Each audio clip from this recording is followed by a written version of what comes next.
Livro do quarto bimestre, unidade 1, o sistema sensorial. É a página 267, tá? A gente vai começar aí falando uma coisa que todo mundo já conhece, que é sobre os nossos sentidos. Então, eu acredito que essa unidade vai ser molezinha. Aqui eu tô mostrando aí pra vocês no Word, porque eu faço aquele jeitinho resumido, tá? Mas é a mesma coisa que está no livro de vocês. Aí na página 268 tem uma prática de laboratório que é para fazer como se fosse aquela brincadeira de vendar os olhos da pessoa e fazer ela descobrir o que é.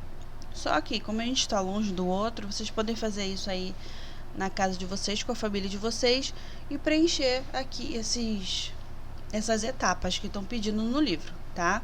Como a gente está longe, não tem como a gente fazer junto, né?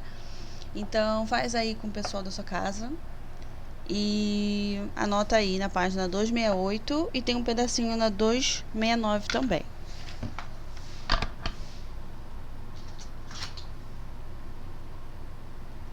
Vamos lá.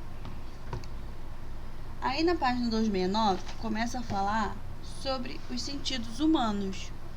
Nós temos 5 sentidos que conectam nosso corpo com as informações do ambiente, que são eles: tato, olfato, visão, audição e paladar. O olfato é o órgão responsável pelo olfato, né? São as nossas fossas nasais, nosso nariz. O ar ele entra, né? Ele é aquecido, umedecido e purificado. No alto da nossa cavidade nasal, aqui na imagem está mostrando, ficam as células olfativas, ou também chamados de quimiorreceptores olfatórios. Eles mandam impulsos para o sistema nervoso, onde as sensações elas são interpretadas como cheiro, ou odor, o aroma, aquele cheirinho gostoso que você sente de café ou de bolo, de comida, é graças a essas células olfativas, e aquele fedorzinho, aquele chulezinho que você sente também é graças a essas células.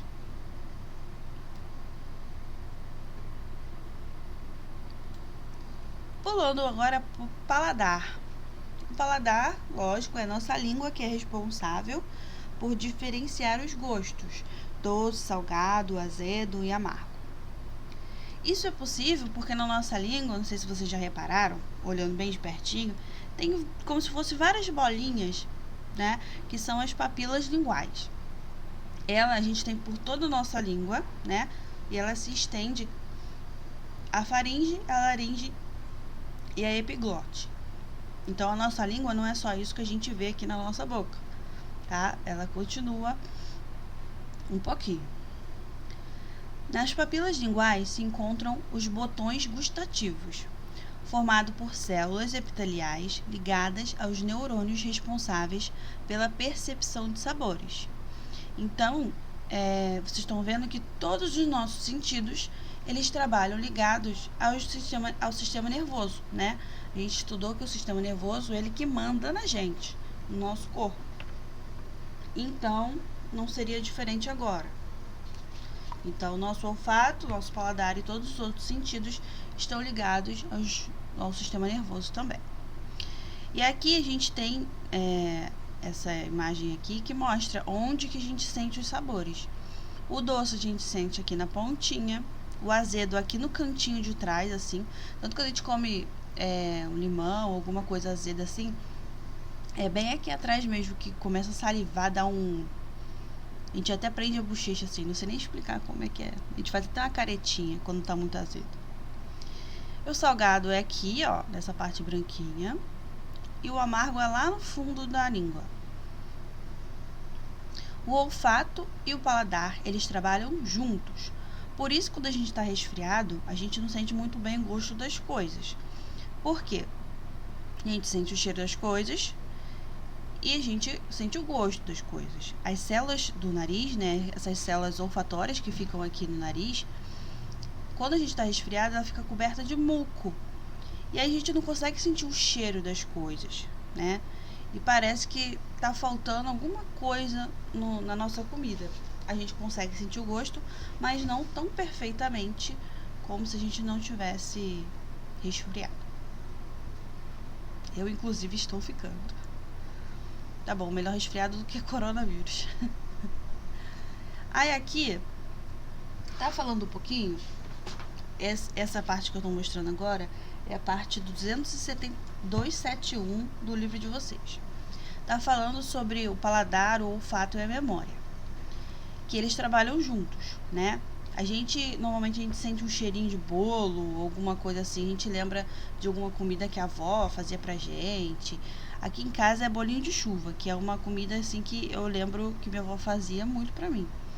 E aí quando eu vejo bolinho de chuva, eu sinto o bolinho de chuva, o gosto e o cheiro me lembra, traz essa lembrança afetiva, assim, esse gostinho de infância, né, que a gente chama. E isso acontece porque no nosso cérebro tem uma região que guarda essas informações, né? Guarda os cheiros, guarda os sabores. E essa zona do cérebro, ela é chamada de zona límbica. Ela que guarda as lembranças e também a nossa memória olfativa e gustativa. Se eu estiver falando muito rápido, vocês podem me parar, tá, gente? Pode perguntar. Agora, sobre a visão. Os olhos, né, são os responsáveis pelo sentido da visão. Nos ajuda a diferenciar, a visão, ela nos ajuda a diferenciar cores e formas, né? Só de olhar a gente consegue ver que uma coisa é grande ou pequena, a gente não precisa chegar a tocar. Só de ver, a gente também consegue saber se está quente ou se está frio, se é áspero, se é macio. Os olhos, eles captam a luz que passa pela retina. E a retina é formada por células chamadas de cones e bastonetes, tá? Os cones e os bastonetes, eles são chamados de fotorreceptores, pois eles recebem a luz, tá? Os cones, eles são responsáveis pela visão em cores, colorido. E os bastonetes, que é essa parte aqui, ó, são responsáveis pela visão preto e branco. Então, ó, os cones pela visão colorida, que é esse aqui que vocês estão vendo aqui, ó, coloridinho. E os bastonetes, são esses aqui mais simples, pela visão preto e branco. Essas células, elas detectam a luz e enviam a informação do cérebro ao cérebro por impulso nervoso. Lá no cérebro, essas informações são interpretadas, formando a imagem que a gente vê. Lógico que isso acontece muito depressa, né? A luz entra, manda a informação para o cérebro e volta como uma imagem. E isso acontece super rápido, porque a gente consegue ver várias imagens por segundo.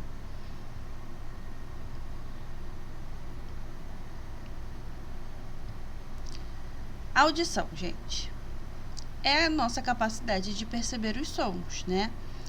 O órgão responsável é a orelha. O ouvido externo, ele é formado pelo pavilhão auditivo e pelo canal auditivo. Essas estruturas, elas captam essa parte aqui, ó, essa parte de fora da nossa orelha, elas captam as ondas sonoras do lado de fora e levam até o tímpano. O tímpano é essa parte aqui, ó. Aqui.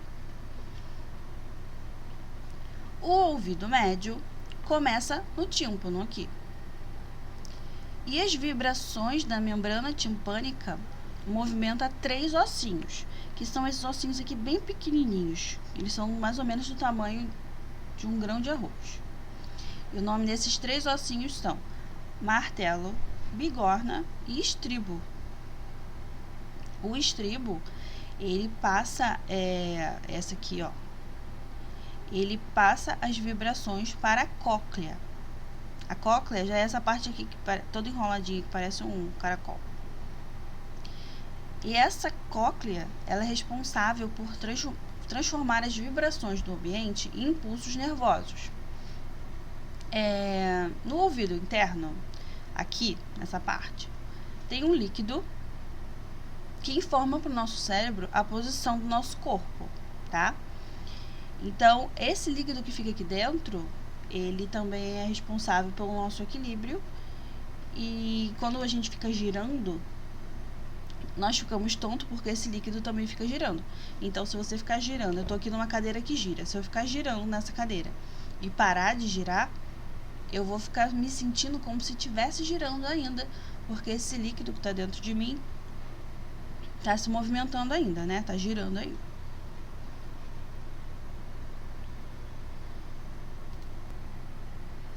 O tato, ele, diferente dos outros, por exemplo, a visão que a gente vê nos nossos olhos, né? A audição no nosso ouvido. O tato, ele é diferente, porque a gente sente o tato pelo nosso corpo inteiro, né? Em todas as partes que tem pele. E a nossa pele, ela é cheia de terminações nervosas, que nós chamamos também de sensores táteis.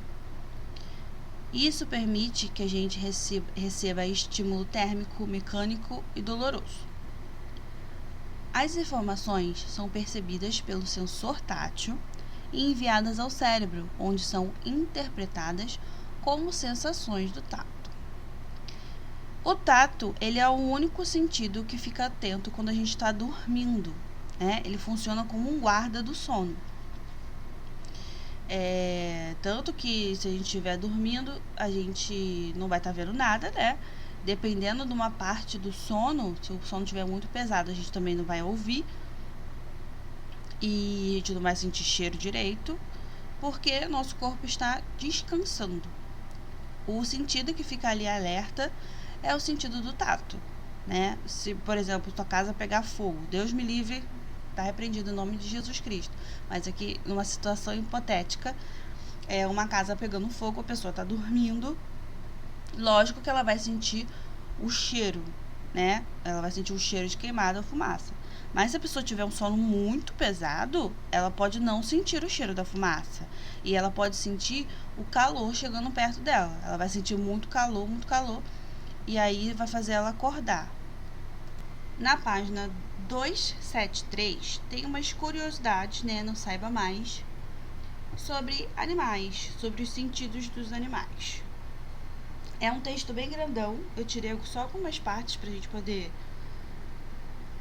ver aqui agora, mas depois vocês podem ler com mais calma, sozinhos, tá? Achei legal esse negócio aqui da cobra, falando da cobra, né? Que a cobra, elas respiram assim como a gente pelas narinas.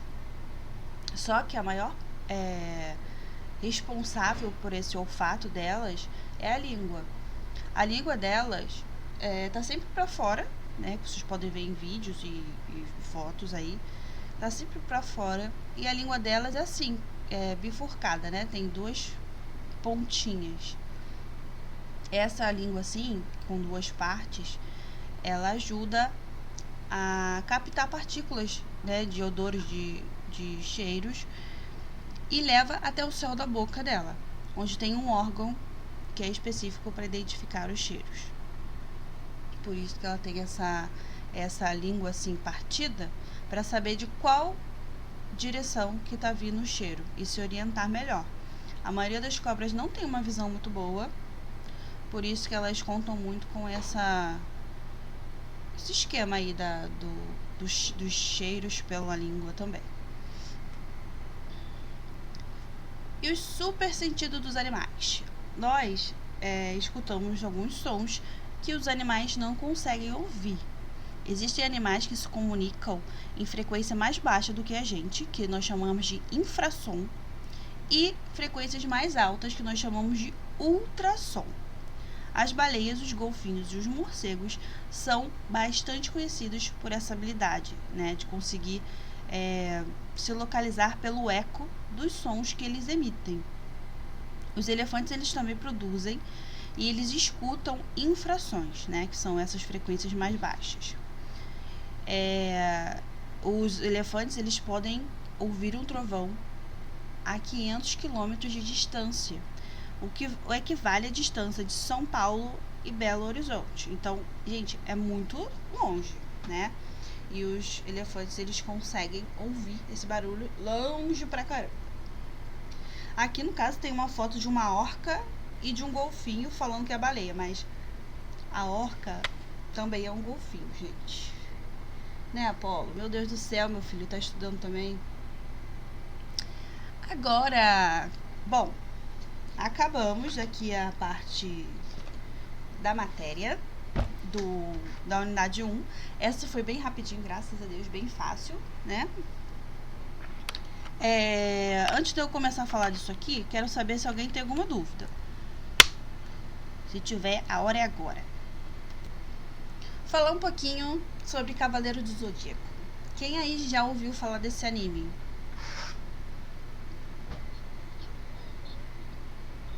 O que tem a ver Cavaleiro do Zodíaco nessa história? Tem esse personagem aí que vocês estão vendo. Ele é o Chakra de Virgem, da constelação de Virgem. Ele tem o poder de tirar os 5 sentidos do seu oponente, que é o golpe chamado Tesouro do Céu. Vou tentar mostrar pra vocês aqui como é que é esse poder dele. Esse vídeo aí é do jogo, né? Mas é basicamente a mesma coisa do anime. Vou dar o play aqui. Esse aí é o Chakra de Virgem. Não, peraí,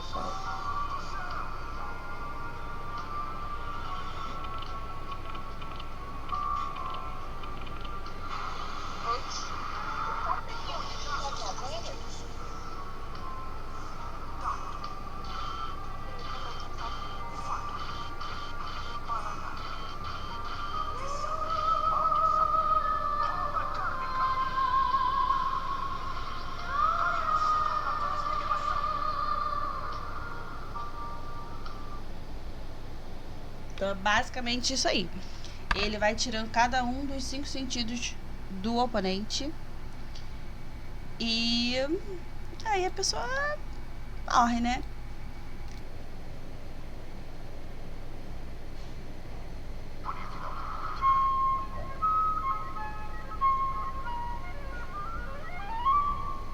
O poder desse daí é a Sinfonia Final da Morte.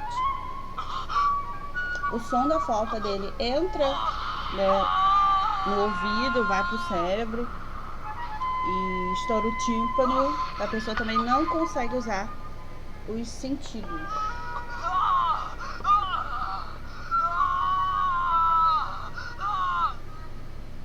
A música que sai de minha flauta vai ao seu cérebro diretamente e não pelos seus ouvidos. Aí no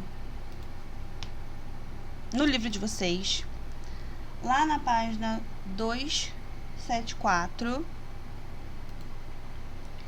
até a página... tem pouco. Até a página 276 tem uns exercícios, tá? Gente, semana que vem é feriado, na quinta-feira, né, no dia da minha aula, dia dos professores. Quero mensagem fofinha, bonitinha, que eu sou carente de atenção. E aí vocês podem fazer durante a semana, tranquilos. Eu só quero que vocês façam a número 8, que tá lá na página 276. A número 8 é a questão que fala assim: por que a dor é importante para a sobrevivência? É até um pouco filosófica essa questão, tá? Vocês vão pensar. Pensa bem aí, responde a 8, tira uma foto e manda lá no portal da NetBio. Show?